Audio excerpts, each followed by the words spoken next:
I just love me a tall man. Football players, basketball players. Oh, funny. Hi everyone, and welcome back to another video.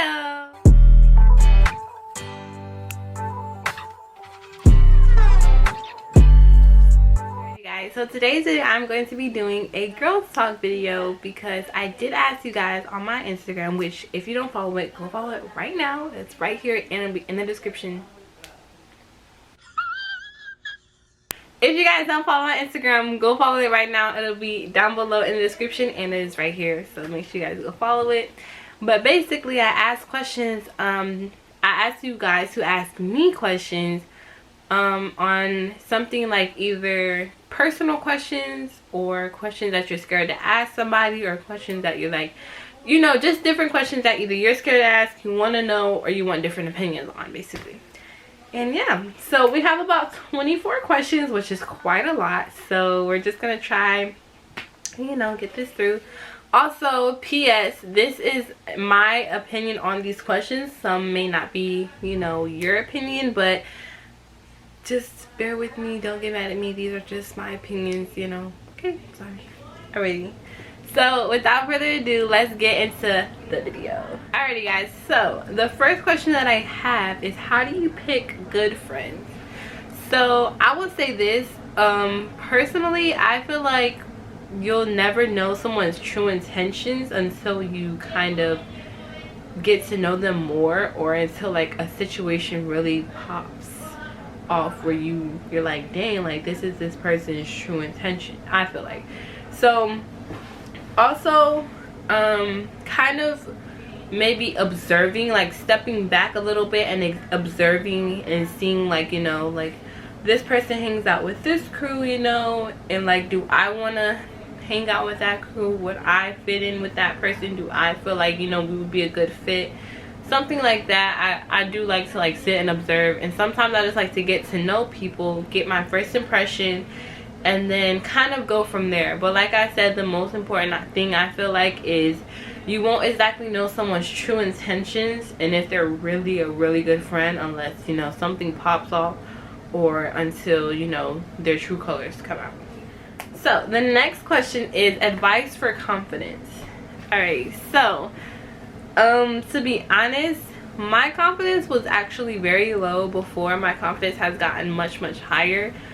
Because I feel like the #1 rule is to be in love with yourself. If you don't love yourself and you're not in love with yourself, then I feel like your confidence will never be as high as it should be, because you aren't in love with yourself. And I'm not gonna lie, it took me quite a while to be in love with myself and love myself for who I am, and tell myself, like, you know, I'm beautiful just the way that I am, and I don't have to change myself to please anyone or anybody, because I'm happy with myself.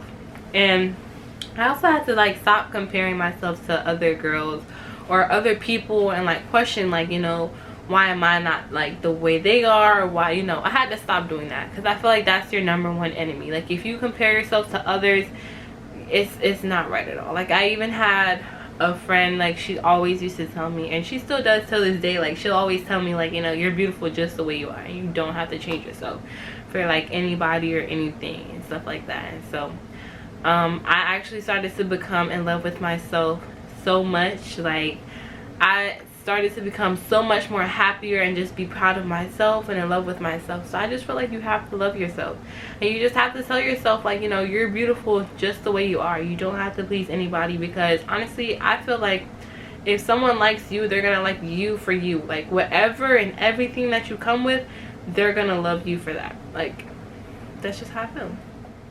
Next question is, how to comfort your close friend about an issue.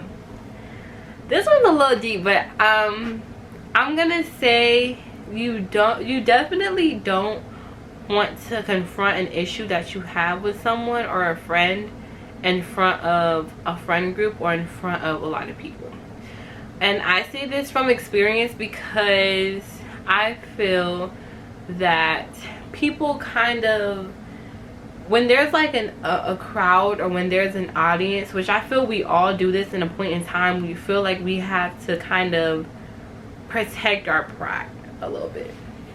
like when we're in front of like a big crew or a big crowd or anything, you know, we kind of, you know, feel like we have to go into attack mode and kind of like, you know, stick up and stand up for ourselves just like a little bit. Like we have to like be like, I'm the bigger person, like types thing. Like, not as in, how do I explain this? I'm trying to explain this the right way. Like, I'm trying to explain this how I have it in my head. I feel we try to be something that we're not. That's what I would say. We try to be something that we're not. Like, we try to be too cool. We try to be, you know, like show off, or like, you know, it's an audience, so I'm gonna give it a show type of thing. Like, that's how I feel like we try to be sometimes. So one thing I will always say is that when you have an issue with a close friend, I would always say to address an issue when it's just you two. Like when it's just you two by yourselves, you guys are in the right headspace, you're able to talk and communicate about a situation or an issue, I feel then that is the best way to confront somebody. Like, because I feel when you do it in front of other people, you know, you got this person's opinion and you got this person's opinion and you got this person's energy. Like, it's just too much going on. So just having a one-on-one conversation, a one-on-one talking about it, you know, hey, I've been feeling like this, you know, and it should go from there. Like, and also it kind of just depends on who the person is, like, you know, because you never know. Sometimes you got people who feel like they, like, you know, run the world or something. I don't know, too much pride maybe. The next question that we have is, what is your love language? So, to be honest, I have a lot of different things, but I would probably say my top 3 is quality time. I would definitely like to spend time, you know, not exactly like always like going out or going somewhere or just spending money. Like we could always just like we could always just like go outside or go to the gym together, or even like go outside and read a little bit, go to the pool, like go to the beach maybe, like, you know, just spending time together. Also, even like reading the Bible together, because I definitely love to have like a closer relationship with God. So like even that, like I would love someone who does that, you know. I even like really something, I'm gonna just save that for later, because that's another question that we have. But yeah, like just something like that, you know. So quality time, also kind of like reassurance. I love being reassured, because, and I also love reassuring others. Like, you know, when I'm in a relationship, I love being reassurance, and I love reassuring them. You know what I'm saying? Like, because sometimes people overthink a lot, especially in this generation. Like, people get cheated on from left to right and could be telling you they're not cheating on you, and like you're gonna believe them because like that's who you're in love with or something. And then you find out and it's just like your trust is all messed up, you're overthinking 24/7 and everything like that. So it's like a lot.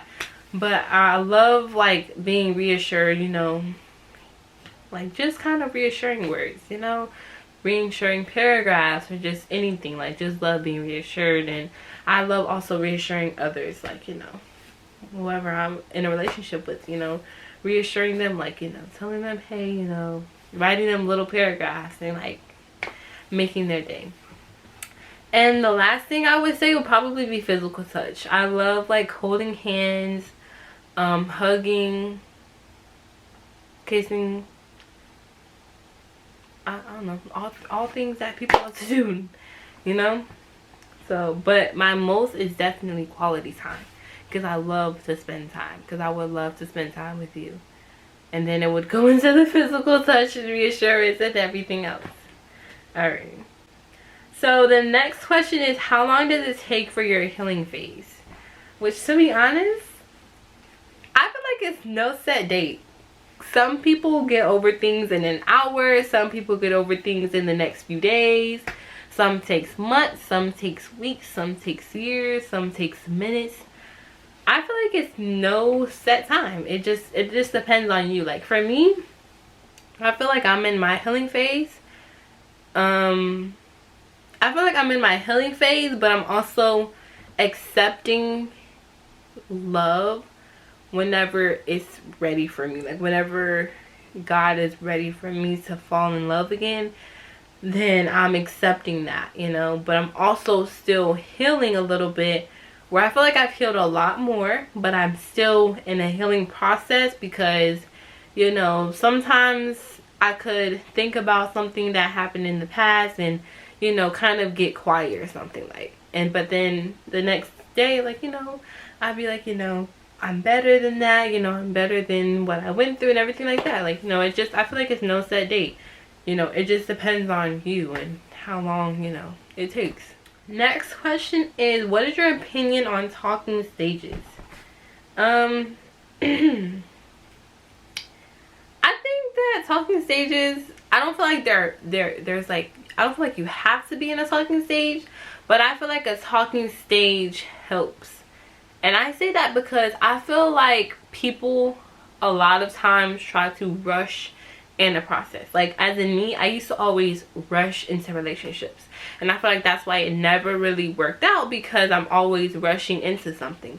So having a talking stage, I feel like for me, it's not necessary, but I feel it would be good to be in a talking stage, because I feel a talking stage gets you into the stage where it's like you're getting to know this person, and you're really getting to know this person. Like, you're really seeing, like, you know, say you're in a, like, you've been in a talking stage for 2 weeks or a couple weeks, almost a month, and if they're kind of like rushing the process a little bit, or asking you, or trying to like make you feel like they're rushing you to be in a relationship, I feel like then that's the part that you know, like, I don't know if I want to be with this person, because you're rushing something to be, you're trying to rush to be something, but it takes time to get there. Like, when we both feel it's the right time, then we will know when it's time for us to, you know, be official or something like that, you know.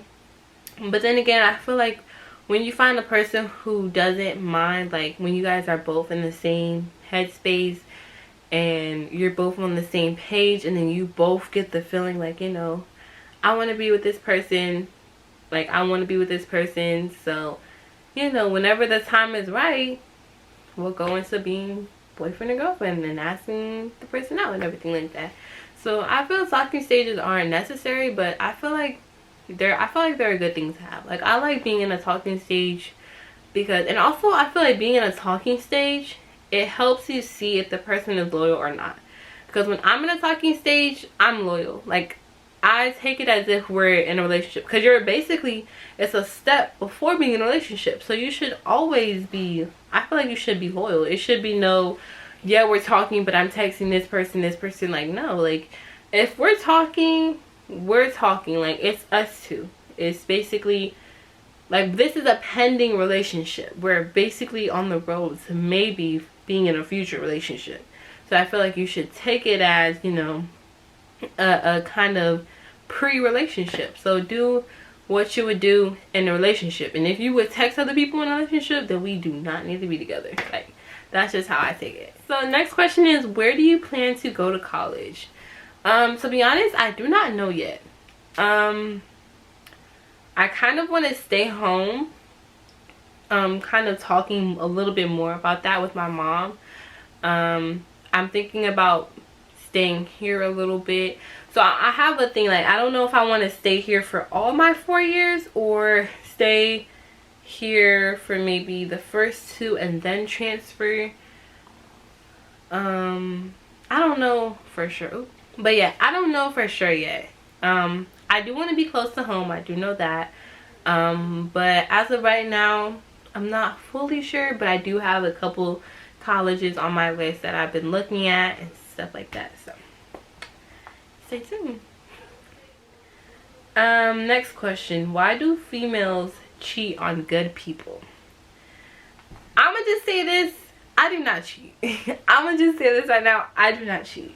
My opinion on cheating is, I feel like it's childish, because I feel like if I want to text other people, there's no point of me being in a relationship with you and committing to you and texting other people. I feel like I would just do that when I'm single. Like, there's no point of me entertaining you and entertaining all these people while being in a relationship with you. Like, no.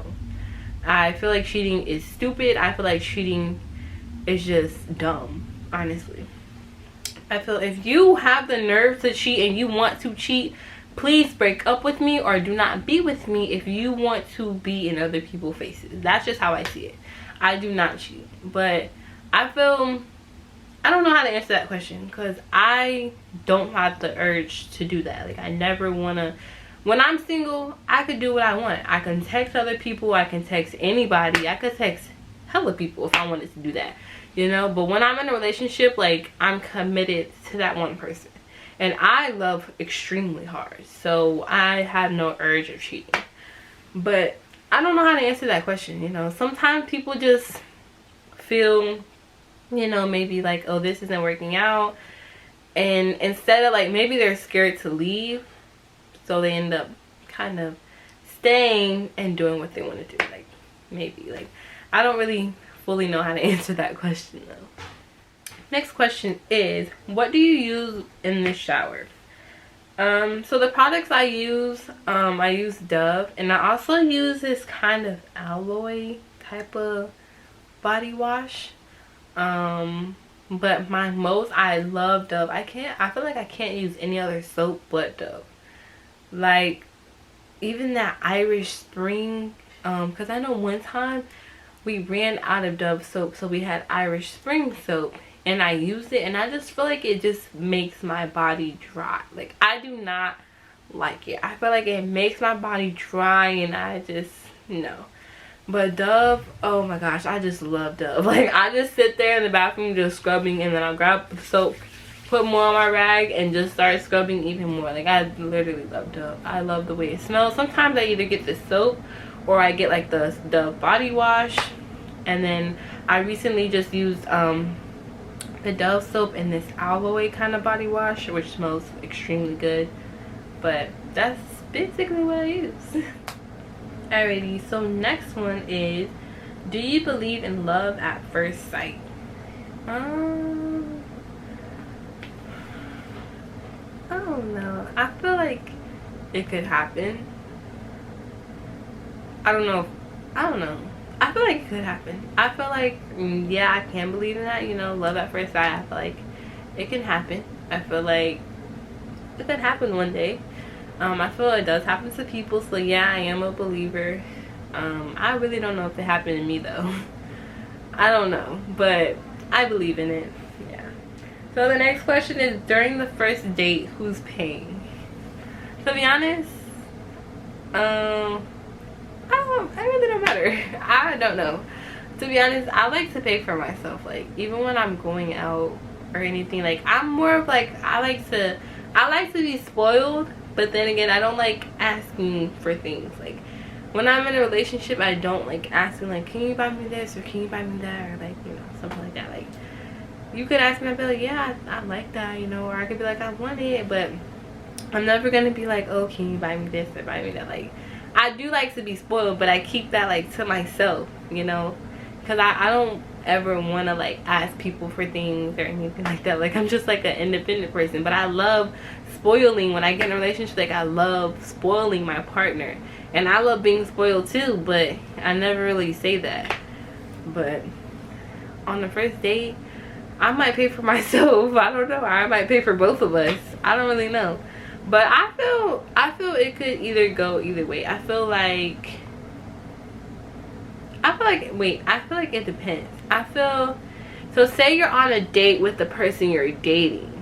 So if you're on a date with the person you're dating, I feel that maybe y'all can take turns.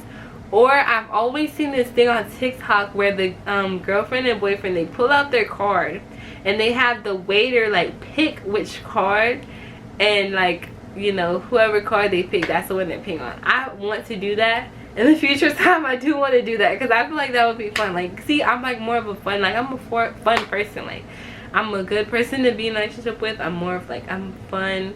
I like to do funny things, have good activities, you know.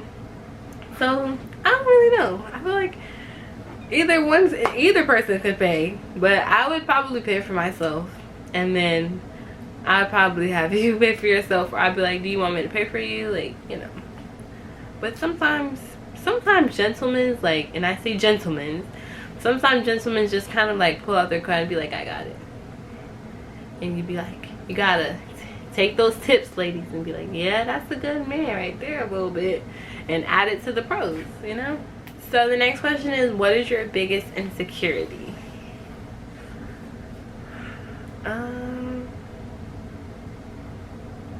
Okay, I don't really know. I had a lot of insecurities, like before I became like happy with myself. Like my insecurity will always be like my body, my face. Even in middle school, before I got braces, it would be my teeth. It would be my feet. So basically like my whole body. But now, my biggest insecurity now, I'll probably say my face a little bit, because I want to have like a clear face, like a clear pretty face. And you know, my face isn't all that bad, you know, it's pretty clear. It's gotten a lot better since 9th grade year, but I just sometimes have spots, like dark spots that are on my face, and you know, sometimes I look at myself and be like, bro, how do I get rid of this? Like that's kind of sometimes. Or sometimes I would say my feet, but I've started to love my feet a little bit more, even though I really don't like feet like that. I don't like feet like that. I love getting my toes done now, and I love how my feet look when I get my toes done, and I love throwing on an anklet, and I feel like it makes my, you know, feet look big. Like I used to, like sometimes when I look at my feet, I be like, is my feet big? Like, but I love my body now, and I kind of want like a bigger butt. That's probably one of the insecurities I had before too, like boobs and a butt. Because in middle school, all these girls' boobs were like big, or like they were like here. Damn. And mine was like flat. Well, they still are, but it don't matter. And then my butt was the same way, but I don't know. My butt has grown a little bit, but I love the way that my body looks. Like, you know, I have like a flat stomach, you know, a good, nice body. So I don't know.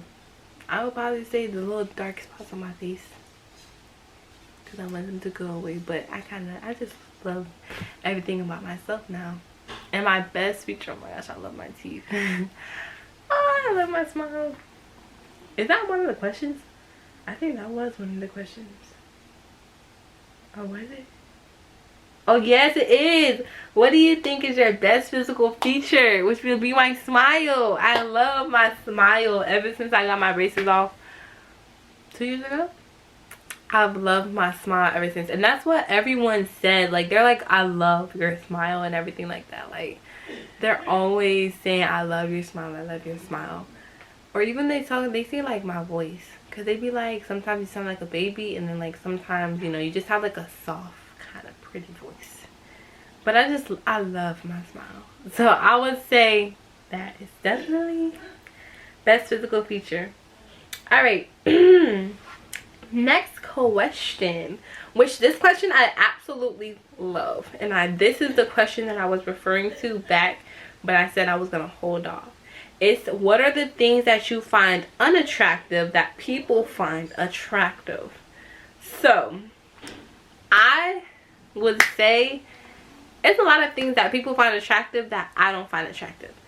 So like gangbangers, or like kind of like drug dealer type of guys, I don't really like that. I'm kind of more of like an athlete type of gal. Like, I love athletes, or I even love just guys who stay out the way, who are by themselves, who chill, who's not in everybody's faces, who got a plan, who knows what they're gonna do, things like that. Like, that's what I look for in a future guy. Like, someone who has a plan. Either they're a football player, they're a basketball player, they have a plan, they know what they're gonna do and everything like that. I love tall guys, like 6 feet, you know, something like that. 5'9", 6 feet. I'm only 5'4", so you know, I love tall guys. I love guys with tattoos as well, and I love guys with straight teeth. Like, that is definitely a weakness. I love guys with straight teeth. I love those. But, and I also love tattoos. tall guys, you know, athletes, or someone who's not an athlete but who stay out the way, who know what they got going, things like that. But yeah, I just don't like bad boys. Like, I don't like wannabe gangster type of guy, like a wannabe something they not. Like, I don't really rock with that. And I think that that's what some people find attractive that I don't. And also, like, in a future guy, I want someone who's kind of like into, who, if they're not religious, then that's, you know, but I kind of want someone who's believing in God, you know what I'm saying? Like, who we can go to church sometimes together, we can read the Bible, you know, pray, some things like that, which I feel like some people don't really think about as much in this generation. So I wouldn't say they find it unattractive, but I would just say they don't think about it as much. I would say also some things that people find attractive that I don't is talking to your girl a certain way, or talking to your boyfriend or your girlfriend a certain way, like as if you guys have no respect for each other. I don't like that. Cause for me, cause some, like, yeah, I got a bad mouth or a bad attitude, but when it comes down to it, like, we should never take it there. I feel like we should never take it there. Like, we should always have respect for each other, even when we mad. Like, even when we mad, we should always have respect for each other, and we should always just be, hey, let's take a few minutes, like, you go in that room, I go in this room. When we ready, we come back out and we talk. Like, but we should never sit up here and cuss each other out, call each other names, all this type of thing, put our hands on each other. No, I don't like that. I don't know, that just don't rock with me, because I'm not gonna put my hands on you. You're a boy and I'm a girl. You want to fight, you just gonna have to fight one of my brothers. That's just it. Like, I don't know. But yeah, I think I covered pretty much for that question. I probably gonna have something else gonna come to mind later. I'm gonna be like, dang, I wish I said this. Alright, next question is, how important is physical connection to you? I feel like that's important. Honestly, I feel like that's important, because you're gonna get physical in relationships. It takes a while, but you're gonna get physical. Like, you know, you're gonna have a physical connection, you know, touching, all that. So I feel it's important. I feel like you want to make sure that you learn your partner's kind of limits, you know, like, you know, you learn when it's the time to touch, or you learn when it's not the time to touch. Like, you learn each other. But having a physical connection, eye contact, you know, I feel like that's important. I feel like it's important. Well, the next question is, what is your biggest pet peeve? Pet peeve. Okay. My biggest pet peeve, I feel, is being loud in the morning. And this kind of refers to school-wise. Like, when you're loud at 7 o'clock, 6 o'clock in the morning, that annoys me. Like, why? Like, y'all right there by each other. The whole school does not need to hear your conversation. I do not like that. Like, it's 6 o'clock in the morning. I don't even like talking. Like, when it's morning time, you gotta give me a couple minutes before we able to talk. Like, I just woke up. Just give me some time, because I'm gonna get an attitude and it's not gonna be pretty. So just give me some time. I feel like that's one. I don't like smacking. Sometimes I smack on act. Like, I don't smack on purpose, and then, like, I gotta, like, stop myself. But I don't like smacking. I think I can't really think about, like, a lot of pet peeves I got. I don't know. That's it for right now. But alright, so the next one is, what challenging experience made you stronger? Alright, I would say, which was probably get personal, is losing my cousin. Because I've had death in the family before, when I lost my great grandma. But honestly, I felt that I was prepared for that loss. I wasn't prepared for that loss, but I knew it was coming because she was a lot older. I believe she was in, like, her 90s. And you know, I wasn't as close to my great grandma, but I was closer a little bit. And I feel like I knew that the death would be coming soon, even though I really didn't want it to, but I knew that it would. Because, you know, when your grandparents get older, you know, sometimes, you know, their death is closer than you want it to be. So it's like I was trying to prepare myself, but I didn't expect it to happen, because that happened right when I was at soccer practice in like 9th or 10th grade. I was in soccer, I think it was in 9th grade. And I was in soccer practice, and my grandma passed away, and my great grandma passed away, and I found out.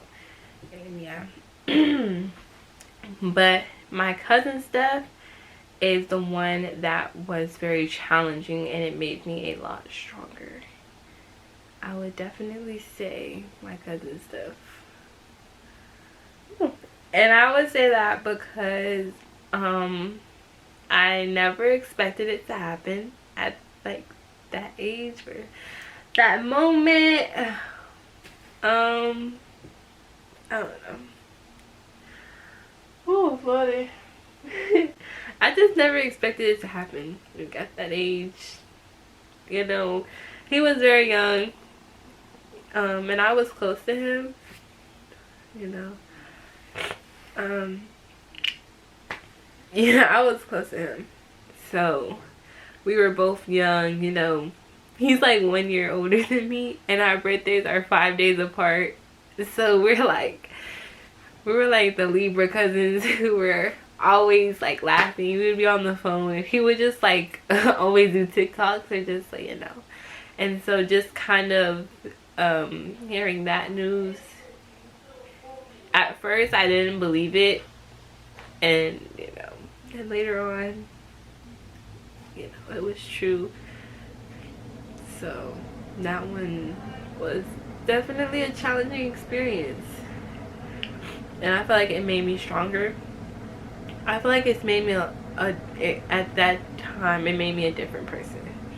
It made me see, like, you know, death is closer than you think. Like, you will never expect it to be somebody, but sometimes death is closer than you think. So, you know, you always want to just take advantage of like the people that you're around, love them, you know. Yeah. So that one, that's an experience I had that was most challenging, and it made me a lot stronger. Next question is, what does your ideal life look like? How I want my ideal life to look like is I want to be a big YouTuber. I'm not gonna lie, like I love this YouTubing. Like ever since I was little, I've always wanted to be like a big YouTuber. Like an idol that I have is Diera in this YouTubing. Like I love the way like how everything, like she's just bloomed.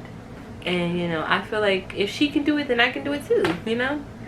So I want to be a big YouTuber. I want to travel the world, and you know, also kind of be in my nursing type of career life, and then kind of saving money so that I'm able to kind of either build a house from the ground up and build like a dream home, but like not too big. Like I don't want a mansion type of thing, but like I want to like a decent sized home, and yeah, like be able to take care of my mom, and maybe like have my mom come visit, you know, and things like that.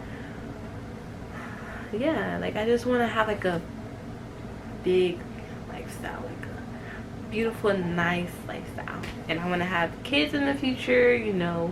Maybe I really want to have kids in like my late 20s, like late 20s, and maybe my like early 30s, like 30. Like I definitely want to have kids before I'm 30. Definitely want to do that, but I want it to be late, whenever God is ready. And I just want to have like a handsome husband, like a beautiful family, and a handsome husband like that I'm married to, and it's just me and him against the world forever and ever, you know. That's kind of how I see my life. Next question, What do I wish I could change about myself? Nothing. Nothing, period. If you asked me this question maybe like 3 years ago or 4 years ago, I would tell you a whole lot I could change. Like I would tell you a whole lot I would have changed about myself. But now, nothing. I would change nothing about myself. If I had to change something about myself, I would probably say my attitude and my mouth. But then again, I probably wouldn't change that either. Like I feel like we're made this way for a reason. Like God made us this way for a reason. So I wouldn't change anything about myself. I'm a funny person, I'm a cool person, I'm loving, I'm dependable, I'm reliable, I'm extremely loving. Like I have a good, genuine heart. Like if I love you and like we're friends or we're family or anything like that, like we're ride or die. Like I love you for life. Like I'm a good person. I feel like I get taken advantage of a lot, so I would probably say try not to be, like, learning to not be taken advantage of a lot. If I could change that, I would like try to stop myself from loving too deep. But it's who I am. Like I have a genuine heart. My love is pure. So yeah. Alright, so what's the first thing you look at when a guy comes to talk to you? I would probably say teeth, and then I would say eyes, and then I would say, no, actually it depends. Actually, let me take that back. If you're like, say a guy is walking up to me and he's tall, I'd be like, okay, because I want to look up at somebody like yeah, like, okay. So I would probably say, okay, so walking up and he's tall, then okay, that's good. And then teeth is next thing, because I need to, like, I need to know if your teeth is straight and they pretty. Like, please, let them be pretty white teeth. And then the eye contact and everything, and then we'll look at the drip later, I guess.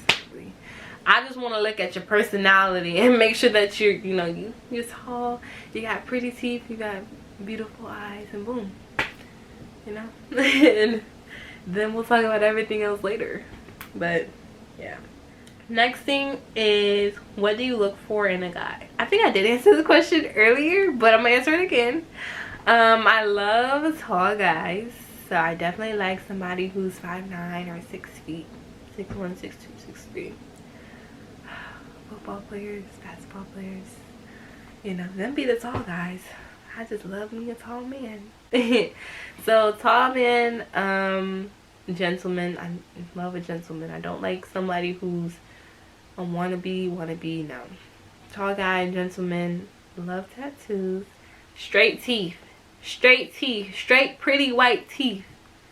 Okay. Did I mention tattoos? Just to make sure I put that out there. I like a tall light skin or brown skin type.